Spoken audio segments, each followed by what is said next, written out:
Sejam bem-vindos a mais um vídeo aqui no canal Histórias do Bigode e hoje nós vamos falar sobre Fábulas Volume 1, escrita por Bill Willingham e desenhada por Mark Buckingham e Lan Medina.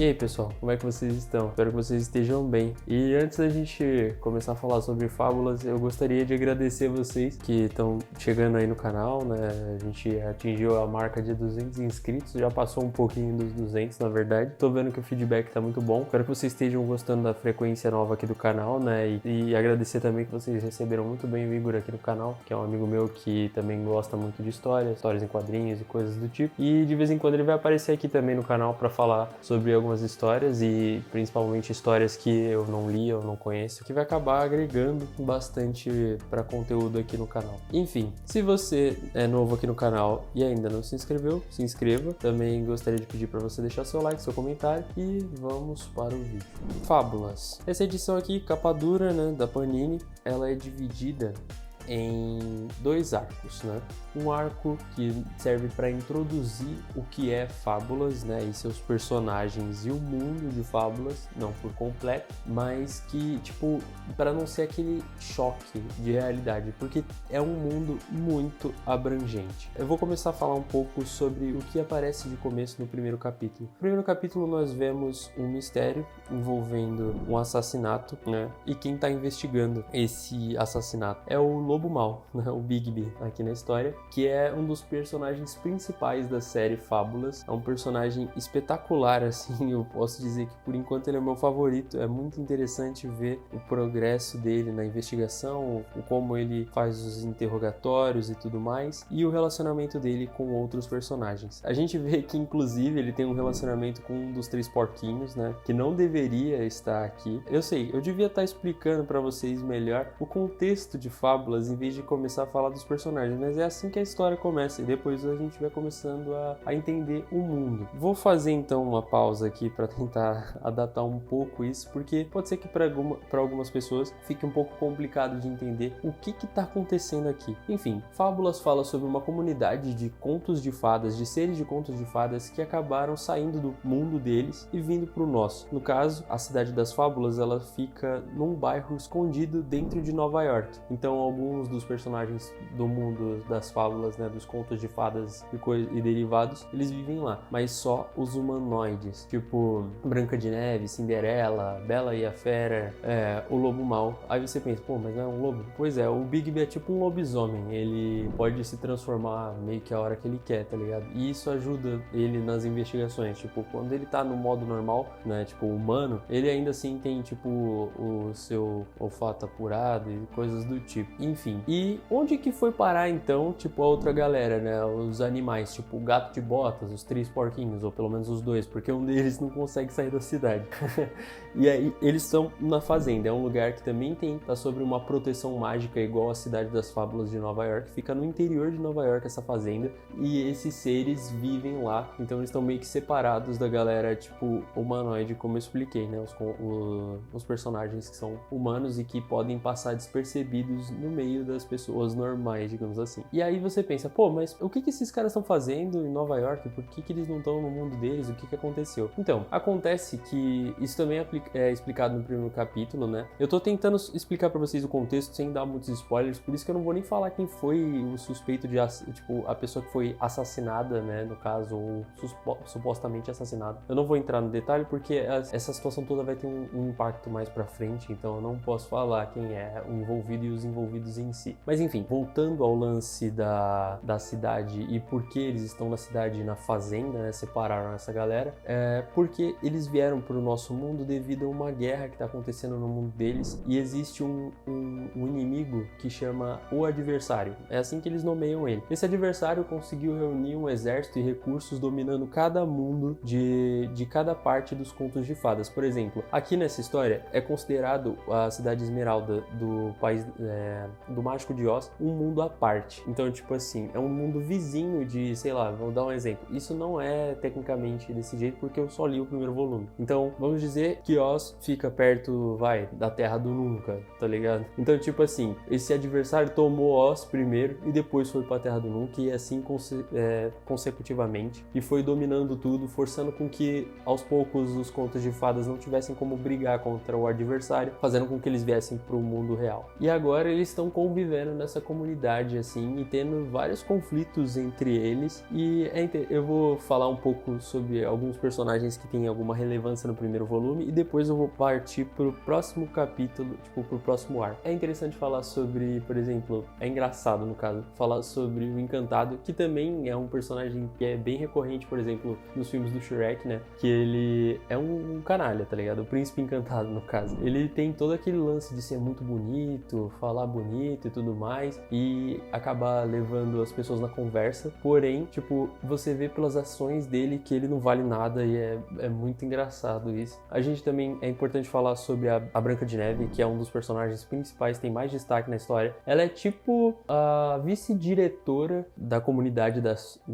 dos contos de fadas, assim, tem um rei. Inclusive, esqueci o nome do rei e eu não conheço esse rei, por isso que não ficou marcado na minha mente, porque tem tantos contos antigos e tudo mais que nem eu sei direito quem é, porque eu não tive tanto contato, apesar de ter sido uma criança que foi criada com muitas histórias, enfim. E aí, tipo, a Branca de Neve é ela que manda em tudo, praticamente, tá ligado? Então ela tem um papel muito importante em gerenciar tudo e aprovar e reprovar as decisões que são postas na mesa dela, né? As coisas que como posso dizer, os pedidos, na verdade, que são feitos a ela que decide se vão ser aprovados ou não, sendo que o Bigby é tipo a lei, né? Ele ajuda ela com os crimes e coisas do tipo. Eu não sei se eu mencionei com clareza, mas é importante dizer que toda essa cidade, esse bairro, né, mágico que fica em Nova York, ele é escondido por feitiços, igual aqueles feitiços que tem em Harry Potter, onde tem ilusões e também tem quartos em um dos prédios lá principais desse bairro, que tem espaço, tipo, muito maior do que aparenta pelo lado de fora, né, que também foi usado com magia. E devido a isso, os personagens mágicos, eles têm um valor muito grande por poder fazer esse tipo de feitiço, então eles provavelmente estão montados na grana devido o importante recurso que eles oferecem a outros personagens que não têm tantas habilidades especiais, digamos assim. Então tá sempre acontecendo negociações para decidir o que vai acontecer, tipo, como posso dizer, alguém precisa de algum benefício, conversa com alguma bruxa e a bruxa resolve, então ela quer alguma coisa em troca. Então alguns personagens que vieram do mundo da Terra Natal ficaram mais ricos agora do que eram antes, por exemplo. E, por exemplo, o Príncipe Encantado, que tinha, tipo, muitas posses e coisas do tipo na Terra Natal, hoje em dia ele não tem nada, ele tava até querendo vender o título dele de príncipe, de herdeiro e coisas do tipo, que é possível fazer isso. Quando eles vieram pra cá, houve meio que um pacto de anistia que acaba fazendo com que os crimes do passado na Terra Natal fossem todos perdoados. Por isso o lobo mau não é mais mau, tá ligado? Visto aos olhos da sociedade. As pessoas ainda têm rancor dele e de alguns outros personagens, tipo o Barba Azul, que é outro personagem que eu não conheço muito bem dele, mas eu sei que tem o conto dele tem a ver com ele matar as esposas dele, e enfim, tipo, por incrível que pareça, ainda tem gente que se relaciona com ele depois que ele veio de lá da Terra Natal pra cá, e é uma história, tipo, faz parte da história, é interessante o contexto, e é bom pra explicar mais ou menos toda essa situação dele com o conto que eu realmente não tinha muito contato, então aqui explica bem esse ponto. Enfim, ao final desse primeiro capítulo a gente tem a revelação de quem é o assassino e de todo o mistério por trás, e depois a gente parte para uma outra história que é um confronto, né, que chama, tipo, é um confronto entre os seres que moram na cidade, né, os humanoides, contra os que moram na fazenda, porque os da fazenda estão se sentindo muito mal por conta de não ter a mesma liberdade e eles querem fazer uma revolução para poder voltar para a Terra Natal, enfrentar o adversário e tomar o que é deles por direito. Eu acho que até aí tá tudo bem, tá ligado? Eles quererem voltar, óbvio, né? Tem que lutar pelo que é seu e tudo mais, mas a forma como é feita e tipo, quem tá comandando essa revolução não tá sendo nada justo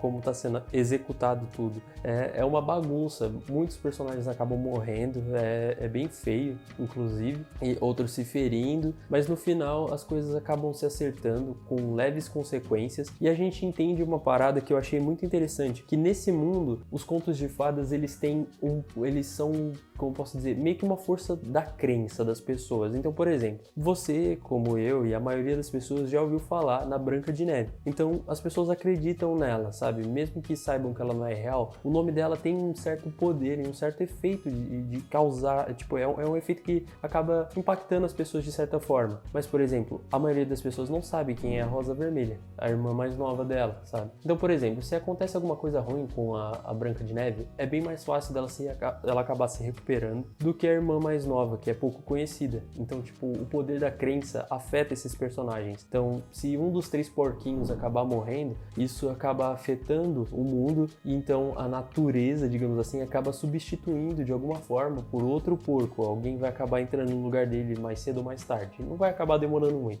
porque as pessoas precisam desses personagens, já que elas acreditam neles. É uma parada muito legal que acontece. Eu não sei se eu falei, né, no final da edição dos extras, tem bastante extra, né, tipo com imagens, né, de esboços e tudo mais, alguns textos. Cara, é uma edição muito completa. Tô louco pra continuar lendo, ainda bem que eu tenho os outros volumes aqui. Eu não tenho todos, mas tenho a maioria. E em breve vou trazer, eu acho que eu vou trazer sim uma série aqui, já fazer vídeos sobre isso aqui, porque toca num lance meio nostálgico pra todo mundo, ver o que acontece quando esses personagens são colocados em outro contexto. E é isso que acontece aqui. E o Bill Willingham, ele faz isso magistralmente. Ele também já trabalhou escrevendo algumas histórias de Sandman. Eu li, acho que algumas já, e ainda vou ler mais, porque ele realmente faz um trabalho aqui fabuloso. No primeiro arco, com muitas referências a, tipo, histórias de investigação, né, e protagonizado pelo Bigby, que é muito bom como detetive, diga-se de passagem. E se você tá curioso para saber se é possível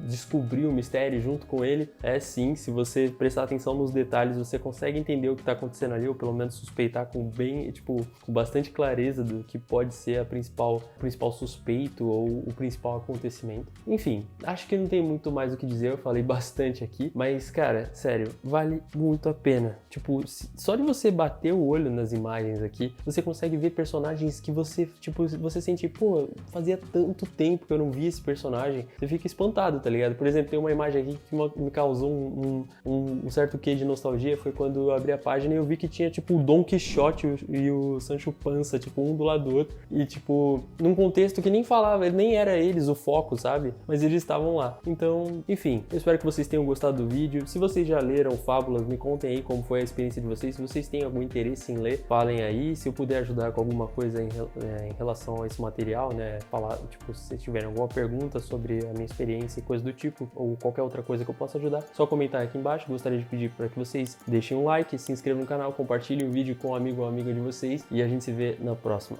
Valeu!